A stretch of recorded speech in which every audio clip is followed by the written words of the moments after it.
panjang dalam Al-Quran, surat Al-Baqarah 282, satu lembar. Bukan tentang puasa, bukan tentang solat, bukan tentang baca Quran, bukan tentang zikir, tapi ayat yang paling panjang tentang bayar hutang. Salatnya banyak, puasanya banyak, zikirnya banyak, baca Qurannya khatam, tapi kalau bayar utang tak dibayar, di akhirat kau akan cari dia. Oleh sebab itu ada orang mati syahid. Oh, mati syahid. Orang mati syahid enggak merasakan sakratul maut. Orang mati syahid enggak merasakan azab kubur. Orang mati syahid tidak merasakan hisab. Orang mati syahid langsung masuk surga. Ilat dain, kecuali hutang.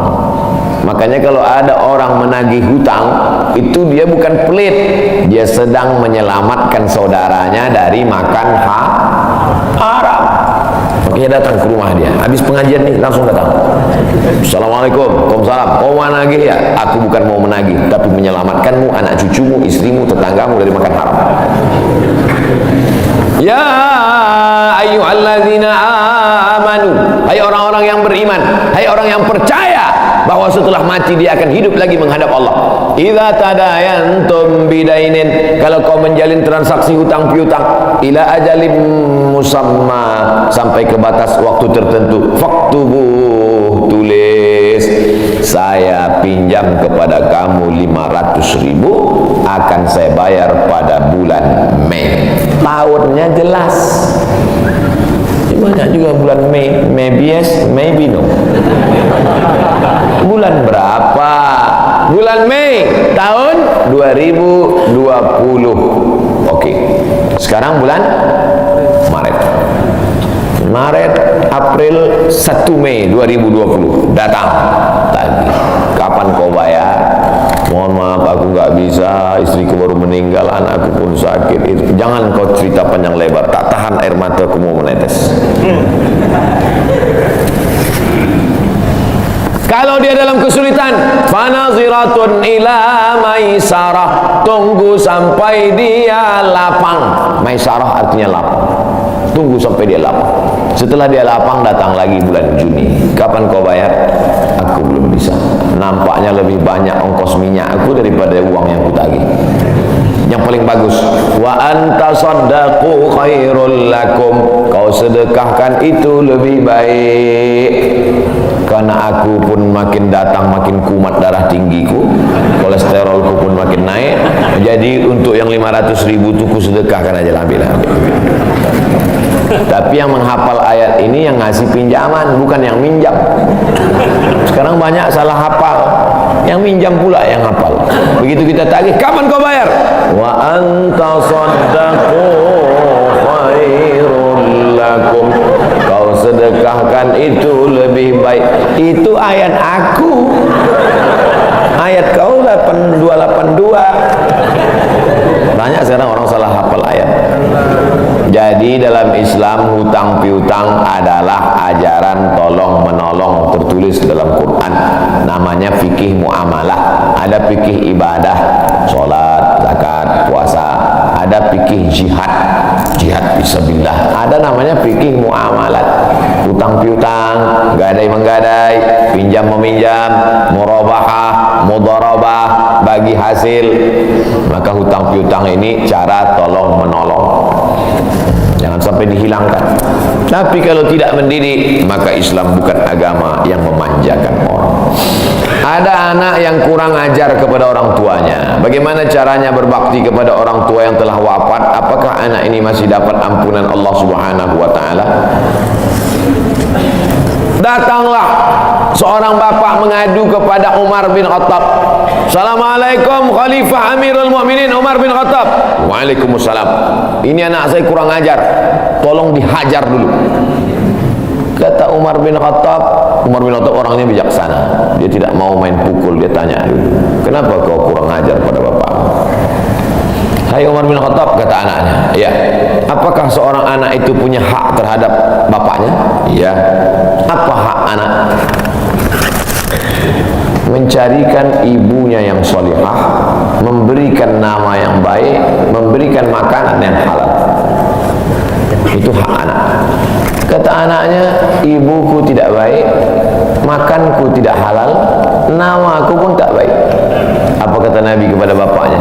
Apa kata Umar kepada bapaknya? Laqad aqaqtahu qabla an ya'aqqa alaik. Sebelum anakmu durhaka kepadamu, kau sudah durhaka duluan kepada anak. Jadi kalau begitu, ada anak durhaka, ada bapak ini jangan sampai anak bapak tahu. Nanti dia pulang, anak durhaka kok. Dia senyum, kau bapak durhaka. Ibunya tak baik, namanya tak baik, makannya tak baik. Kasih dia nama yang baik, kasih dia makan yang halal. Kadang-kadang kenapa otaknya tak lurus? Karena makannya tak halal. Dikasih dia makan rishwah, makan sogok, makan haram. Kenapa kok kasih makan haram? Gimana lah Pak Ustadz, yang haramnya aja pun payah. Astagfirullah. Allah sediakan alam semesta begitu banyak yang halal. Kenapa kok kasih dia makan haram? Jangan pernah kasih anak makan haram. Pesan kakek saya, datuk saya, kalau bahasa kampungnya grandfather. Cucuku 40 orang, yang satu ini jangan sekolah umum. Maksudnya saya tak dikasih sekolah umum, maka saya tak pernah sekolah umum. Sekolah ibtidaiyah, sanawiyah, aliyah, al-azhar, Maroko, Sudan, tak pernah sekolah umum. Cucuku yang ini jangan sekolah umum, jangan kasih makan haram, nanti otaknya gelap. Cucuku yang ini jangan kalian kasih makan haram, nanti otaknya gelap. Pesan itu disampaikan almarhumah mak saya ke saya. Kau pun nanti anak kau jangan kau kasih makan haram, nanti otaknya gelap. Kalau sudah otak gelap, tak bisa membedakan mana tiang, mana orang, sifatnya kepala kita. Nah, jangan sampai anak kita durhaka gara-gara kita bapak yang durhaka. Kalau anak sudah durhaka, meninggal orang tuanya, setelah itu dia bertobat, bagaimana cara minta ampunnya? Maka dia bersedekah. Mana dalilnya? Seorang sahabat datang menjumpai Nabi.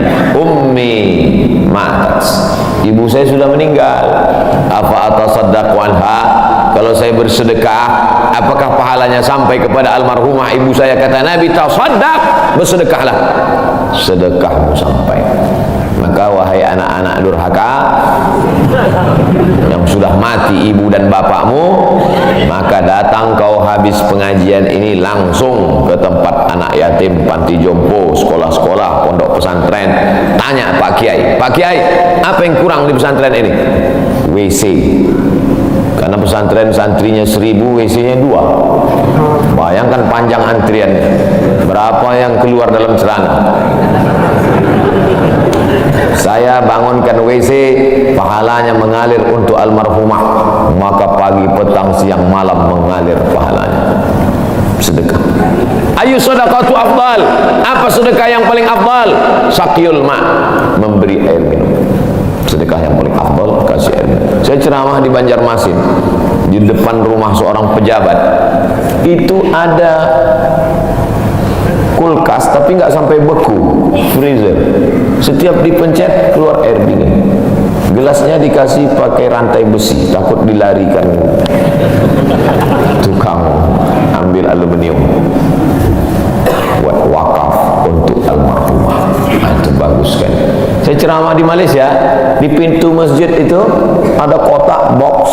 Kalau kita ambil satu botol, keluar botol baru. Ambil satu botol, keluar botol baru. Wakaf untuk, itu bagus, sedekah. Jangan sedekah teh botol, dia kena diabetes. Air putih, bagus, mengalir. Sedekah sumur bor, pergi ke masjid, putar keran, nggak ada air. Tanya pengurus masjid, Pak pengurus, ya, mana sumur bor? Nggak ada, saya buatkan. Langsung bunyi. Itu berarti cash itu. Begitu cara berbakti pada orang tua dengan sedekah.